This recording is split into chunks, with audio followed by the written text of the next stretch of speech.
Praise the Lord. 1 ராஜாக்கள் 4வது அதிகாரம் 29வது வசனம்.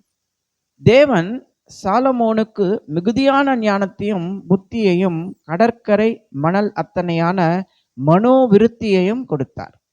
நாம் வாழ்க்கையிலே வெற்றி பெறுவதற்கு என்ன தேவை என்பதை இந்த வசனத்தின் மூலமாக ஆண்டவர் நமக்கு சொல்கிறார்.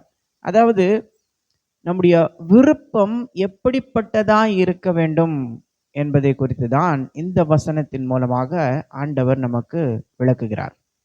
நம்முடைய விருப்பங்கள் உலக பிரகாரமாய் இருக்கக்கூடாது. நம்முடைய விருப்பங்கள் எல்லாம் ஆவிக்குரியதாய் இருக்க வேண்டும். இந்த சாலோமோனிடம் ஆண்டவர் உனக்கு என்ன வேண்டும் கேள் அப்படிங்கிறார்.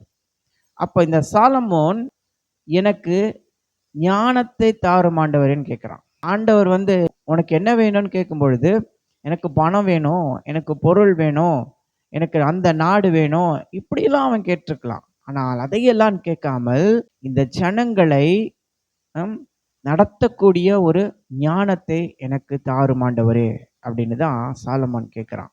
இப்படி கேட்ட உடனே பாருங்க, அவன் மீது ஆண்டவர் பிரியப்படுகிறார்.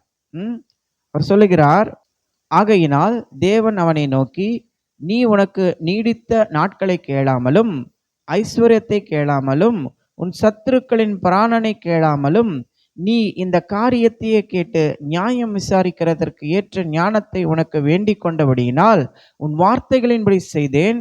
ஞானமும் உணர்வும் உள்ள இருதயத்தை உனக்கு தந்தேன். இதிலே உனக்கு சரியானவன் உனக்கு முன் இருந்ததும் இல்லை, உனக்கு சரியானவன் உனக்கு பின் எழும்புவதும் இல்லை. இதுவுமின்றி நீ கேளாத ஐஸ்வர்யத்தையும் மகிமையையும் உனக்கு தந்தேன். உன் நாட்களில் இருக்கிற ராஜாக்களில் ஒருவனும் உனக்கு சரியானவன் இருப்பதில்லை. உன் தகப்பனாகிய தாவீது நடந்தது போல நீயும் என் கட்டளைகளையும் என் நியமங்களையும் கைக்கொண்டு என் வழிகளில் நடப்பாயாகில் உன் நாட்களையும் நீடித்திருக்க பண்ணுவேன் என்றார். சாலமோன் ஞானத்தை மட்டும்தான் கேட்டான்.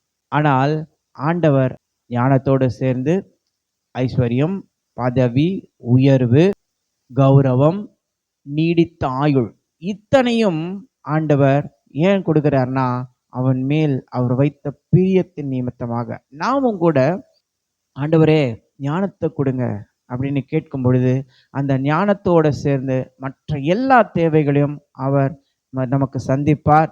நமக்கு ஒரு வெற்றியுள்ள வாழ்க்கையை அவர் கொடுப்பார். நம்முடைய விருப்பம் என்பது, நம்ம ஜெபம் என்பது, நம்முடைய வேண்டுதல் என்பது ரொம்ப ரொம்ப முக்கியம். அது ஆண்டவரை பிரியப்படுத்தக்கூடியதாக இருக்க வேண்டும். கர்த்தர் உங்களை ஆசீர்வதிப்பாராக. எங்கள் தேற்றரவாளனே,